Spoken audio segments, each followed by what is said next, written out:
Hello दोस्तों।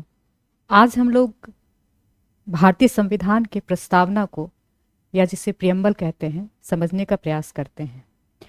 दरअसल प्रस्तावना से संबंधित बहुत सारे क्वेश्चन पूछे जाते हैं और प्रस्तावना में जो निहित विभिन्न प्रकार के जो विचार हैं, जो हमारे एक तरह से क्या करता है, ये गाइडिंग प्रिंसिपल का काम करता है संविधान के लिए, उससे भी संबंधित बहुत सारे क्वेश्चन आप देखेंगे पूछे जाते हैं। तो हम देखते हैं कि ये प्रस्तावना जो है क्या है। एक तरह से देखेंगे तो क्या है, ये इंट्रोडक्टरी है, मतलब इंट्रोडक्शन है किसका, संविधान का। जैसे आप कोई भी आंसर लिखते हैं तो जैसे आपने एसे लिखा तो उसमें इंट्रोडक्शन से पता चल जाता है कि पूरा जो है आपका स्ट्रक्चर किस डायरेक्शन में जाएगा और आपके जो विचार हैं वो किस प्रकार के हैं। तो इसी तरह से जो वो तो एक छोटे स्तर पे बताया, लेकिन अगर आप संविधान में देखेंगे तो पूरी की पूरी जो फिलॉसफी है, संविधान की जो पूरी की पूरी फिलॉसफी है उसको बताता है। और प्लस ये बताता है कि गाइडिंग प्रिंसिपल क्या है, जो संविधान है, हमारा जो सिद्धांत है यानी प्रिंसिपल है, क्या चीज़ से हम गाइड हो रहे हैं। हमारे संविधान को अगर पूरी तरह से जानना हो तो हम सिर्फ प्रस्तावना के थ्रू भी समझ सकते हैं कि हम संविधान को कैसे देखते हैं और संविधान को कहाँ ले जाना चाहते हैं। फिर वैल्यूज के बारे में, यानी हमारे संविधान का जो मूल्य है वो क्या है, ये बताने का ये प्रयास करता है। तब देखिए, ये जो है आपको पता है, इनको बी.एन. राव ने, इनको ड्राफ्ट किसने किया था, बी.एन. राव ने किया था ड्राफ्ट। और सबसे पहले 1947 में इसको लाया गया था संविधान सभा में, संविधान सभा जिसने संविधान का निर्माण किया था। तो संविधान सभा में इसे लाया गया था और उसको 1949 में इसको अडॉप्ट किया गया था। फिर तीसरा क्वेश्चन पूछता है, मतलब ये उठता है कि क्या ये हमारे संविधान का पार्ट है, संविधान का पूरा गाइडिंग प्रिंसिपल है, लेकिन क्या ये हम इसको कोर्ट के द्वारा, क्या कोर्ट के द्वारा इसको लागू करवा सकते हैं? तो ऐसा नहीं है कि कोर्ट जो है इसको मतलब लागू करवाने का राइट दिया है। लेकिन जो कोर्ट काम करती है या न्यायपालिका जो काम करती है, ये कहाँ से प्रेरित होती है, ये हमारी प्रस्तावना से ही प्रेरित होती है। क्योंकि एक तरह से देखेंगे कि पूरे संविधान को कहीं ना कहीं वो हमारे सामने रखता है। तो ये ढेर सारे क्वेश्चन जो है इससे पूछे जाते हैं। आप एक बार देख लीजिएगा कि क्या है हमारा प्रस्तावना का। और प्रस्तावना कभी कभी आप इंटरव्यू में देखेंगे तो प्रस्तावना के बारे में पूछ लेंगे आपसे कि प्रस्तावना जो है हमारा क्या है, उसको सुनाइए। तो ये भी आप लोग देख लीजिएगा।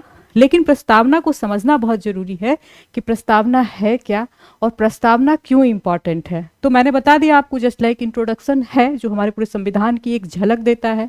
कोई भी व्यक्ति जो हमारे संविधान को समझना चाहता है वो एक प्रस्तावना के माध्यम से समझ सकता है कि हमारे क्या वैल्यूज हैं और मतलब गाइडिंग प्रिंसिपल क्या है हमारा और किसने दिया था। अब देखते हैं हम कि प्रस्तावना में जो है कहा क्या क्या गया है।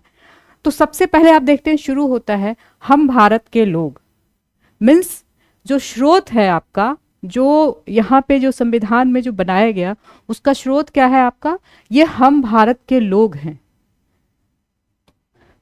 ऐसा नहीं कि हम कोई राज्य, कोई प्रांत, कोई देसी रियासत, कुछ नहीं। हम जो क्या है, भारतीय हैं। एक पहचान देता है हमको, we the people of India. तब देखेंगे आप इसको कब अपनाया गया था संविधान सभा में, ये 26 नवंबर 1949 को क्या किया गया था, अंगीकृत, अधिनियमित और आत्मार्पित करते हैं। मीन्स अडॉप्ट करते हैं, इनैक्ट करते हैं और give to our self, means अपने आप को ही हम आत्मार्पित करते हैं। ये इनका जो है स्रोत के बारे में बात करता है। तो स्रोत में आपने समझ लिया। अब ये सवाल उठता है कि यहाँ पे लोग है, नागरिक क्यों नहीं है। तो आप सबको पता है कि 1947 में भारत का बंटवारा हुआ था और उस समय नागरिकता का प्रोविजन के संबंध में जो है कोई बात नहीं की गई थी, तो इसलिए इसमें नागरिक शब्द का उपयोग नहीं किया गया है, लोग शब्द का उपयोग किया गया। 1950 में जो है हमारे यहाँ नागरिकता लागू हुआ था। तो इस प्रकार से हम इसको समझ सकते हैं।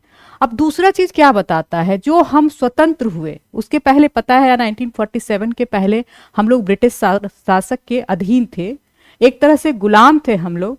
तो हमारा स्वरूप कौन निर्धारित कर रहा था, ब्रिटिश सत्ता निर्धारित कर रही थी। लेकिन जब हम आजाद हुए तब हम कैसा भारत बनाना चाहते हैं, हम जो आने वाला भविष्य का भारत बनाना चाहते हैं वह किस प्रकार का भारत बनेगा, उसका स्वरूप क्या होगा, उसका फीचर उसके क्या होंगे, ये बताता है हमारा प्रियम्बल। तो सबसे पहले क्या कहते हैं हम, संपूर्ण प्रभुत्व संपन्न। देखिए, कोई भी देश जब वो गुलाम होता है तो उसकी जो विदेश नीति है वो कौन निर्धारित करती है, हमेशा से जो उसके ऊपर शासन कर रहा है। तो जहां पर भी कोई बाह्य हमारे ऊपर किसी प्रकार का दबाव नहीं होगा, न बाह्य न आंतरिक, तो यानी कि संपूर्ण प्रभुत्व संपन्न राज्य हम बनाएंगे इसको, यानी कि सॉवरेनिटी हमारी होगी, निर्णय निर्माण हमारा होगा, हम भारत को कहाँ ले जाना चाहते हैं ये भारत के नागरिक निर्धारित करेंगे। फिर समाजवाद।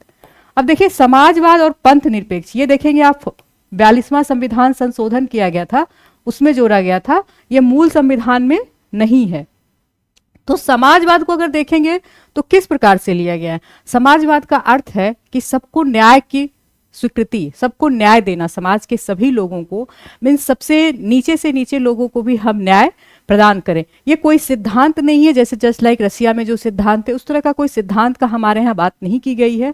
और देखेंगे समय समय पर इसको जो है सुप्रीम कोर्ट के द्वारा इसमें निर्णय भी दिया गया था कि हम जो है समाजवाद का हमारा क्या अर्थ है, इसका लक्ष्य क्या है, हमारा समाजवाद मीन्स क्या है, इसका लक्ष्य कि सबसे जो नीचे लोग हैं उनको भी न्याय प्रदान करना, सबको न्याय देना।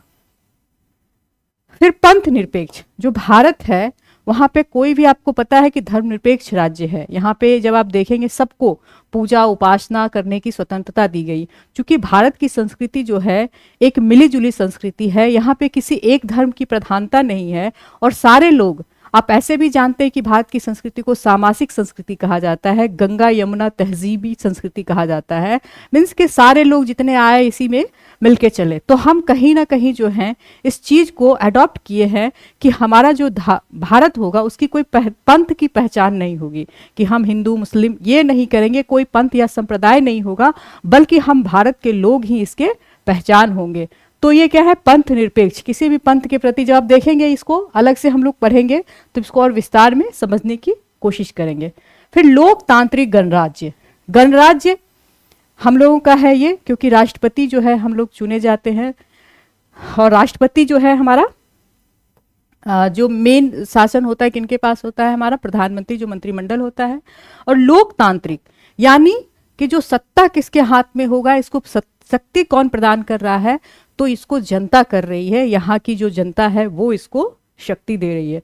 तो लोकतंत्र की जो विस्तृत अवधारणा है, जनता का, जनता के लिए, जनता के द्वारा शासन, ये हम लोग जो है इसको भारत के जो स्वरूप है, शासन का स्वरूप है आधुनिक भारत का, यही आप देखेंगे इसी पर सारा गाइडिंग प्रिंसिपल पे काम करता है। अब देखिए, राज्य हो या सरकार हो या शासन हो, उसका लक्ष्य क्या है, हम कुछ लक्ष्य निर्धारित करते हैं लाइफ में। अब तो हमने बता दिया कि हाँ इसका स्रोत ये है और इसका स्वरूप ये है, तो हमारा लक्ष्य क्या है, हम क्या हासिल करना चाहते हैं भारत के संविधान से, या जो हमने संविधान बनाया उसके लिए हमने क्या लक्ष्य निर्धारित किया। तो हम क्या लक्ष्य में बात करते हैं, 3 प्रकार के न्याय की, जस्टिस, इक्वलिटी बिफोर लॉ आप लोग जानते हैं, और ये जो है आपका कैसी जस्टिस, तो एक सामाजिक, आर्थिक, राजनीतिक, मीन्स समाज में जो है सभी वर्ग जो है समान हो, चाहे वो किसी जाति के हों, किसी धर्म के हों, कोई लिंग हो उनका, कहीं के रहने वाले हों, लेकिन वो भारत के नागरिक हैं, ये समानता। फिर आर्थिक, आर्थिक रूप से सबको अवसर की समानता मिले, सबको नौकरी पाने का अधिकार हो, एक समान यहाँ पर व्यवस्था बनाई जाए और सब उसमें आर्थिक रूप से सब संपन्न बने, है ना, ये आपका न्याय है। और क्या, राजनीतिक, मतलब राजनीतिक न्याय का क्या अर्थ है, मतलब हम जो है चुनाव लड़ने के लिए और वोट डालने के लिए, मतलब एक व्यक्ति जो है जाके वो खड़ा भी हो सकता है चुनाव में और वोट भी डाल सकता है, तो वो जो अधिकार है राजनीतिक अधिकार कि सबको बिना किसी जाति धर्म से ऊपर उठ के उनको जो न्याय प्रदान किया जाए, कि जो राजनीतिक रूप से भी वो हम इस अधिकार का पालन कर सके। तो ये है, कहता है हमारा 3 प्रकार के न्याय की बात करता है। फिर देखते हैं स्वतंत्रता की बात करते हैं। स्वतंत्रता, 5 प्रकार की स्वतंत्रता है देखिए संविधान में, विचार, अभिव्यक्ति, विश्वास, धर्म और उपासना। जब आप पार्ट 3 पढ़ेंगे संविधान का तो उसमें विस्तृत प्रकार से जो है स्वतंत्रता को दिखाया गया। लेकिन आप देखेंगे ये हमारे संविधान में है, ये प्रस्तावना में बताया जाता है। किसी को भी अपने विचार को अभिव्यक्त करने की स्वतंत्रता है, अभिव्यक्ति को बताने की स्वतंत्रता है हम कि क्या चाहते हैं। और अगर कोई मतलब लगता है कि हमारा जो है नेगेटिव हो रहा है कुछ, तो उसके बारे में भी बोलने की स्वतंत्रता है। आप देखेंगे 19 आर्टिकल को, आप तो समझ में आएगा। फिर विश्वास, क्या विश्वास है हमारा, क्या फेथ है, कौन सा आइडियोलॉजी मानते हैं, इसमें हमको स्वतंत्रता है।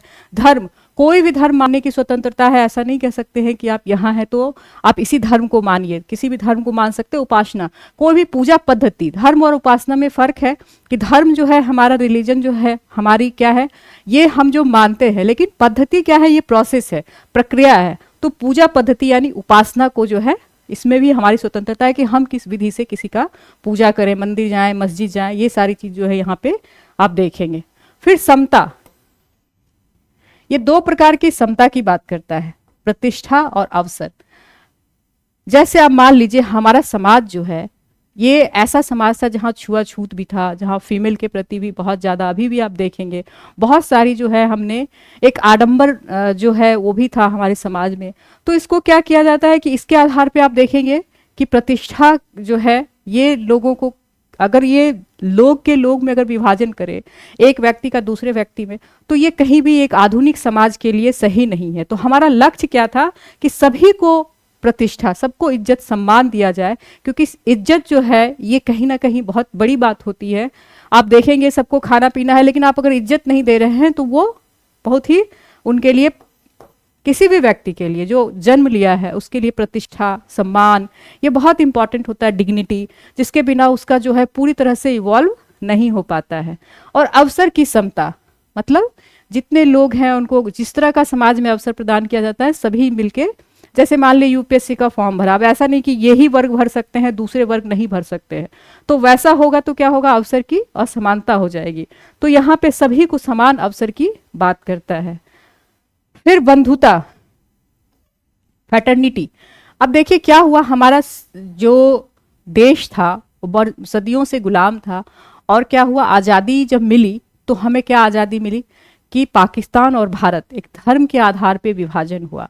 जो भारत के सामने सबसे बड़ा प्रश्न था कि आगे हम अपने भारत को जो है फिर से इस आधार पे कहीं भी हम जो वल्नरेबल ना हो, मीन्स सुभेद्य ना हो कि ये हमारी कमजोरी बन जाए।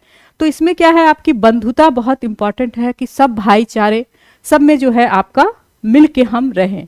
तो ये यूनिटी इन डाइवर्सिटी की बात करता है, मतलब विविधता में एकता। यद्यपि कि हमारे यहाँ बहुत विविधता है, रीजन के आधार पे है, धर्म के आधार पे है, भाषा के आधार पे है, आप देखेंगे क्षेत्र के आधार पे भी है। तो ये सब चीज़ें जो है हमारे यहाँ बहुत ज़्यादा है, लेकिन फिर भी हम कौन हैं, एक भारतीय हैं, और हमारी पहचान जो है सबसे ज़्यादा क्या है, भारतीयता की है। तो ये हमने यूनिटी इन डाइवर्सिटी को अपनाया है।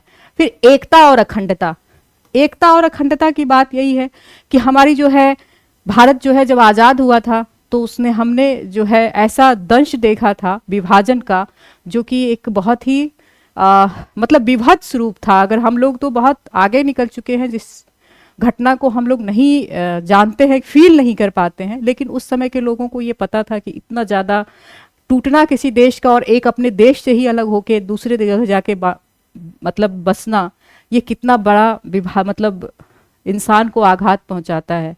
तो इसमें एकता और अखंडता, हमारे भारत का सबसे ज़्यादा सर्वोच्च जो लक्ष्य क्या है, हम जो है एकता बनाए रखें और अखंडता, फिर से भारत को खंडित ना होने दें। ये हमारी सबसे बड़ी जो है चुनौती है और सबसे बड़ा लक्ष्य भी है कि हम भारत को कैसे एक करके रखें। तो इस प्रकार हम देखेंगे कि प्रस्तावना जो है कहीं ना कहीं एक आईना है। इसको क्या कहा जाता है, आत्मा कहा जाता है हमारे संविधान का। तो ये बहुत इंपॉर्टेंट है, इसको एक एक करके हम बाद में समझेंगे। एक बार ओवरऑल हमने आपको प्रस्तावना की एक पहचान दे दी कि प्रस्तावना हमारा क्या कहता है। इसको आप देखिएगा, एक बार याद कीजिएगा, पढ़ने की कोशिश कीजिएगा, समझने की कोशिश कीजिएगा। धन्यवाद।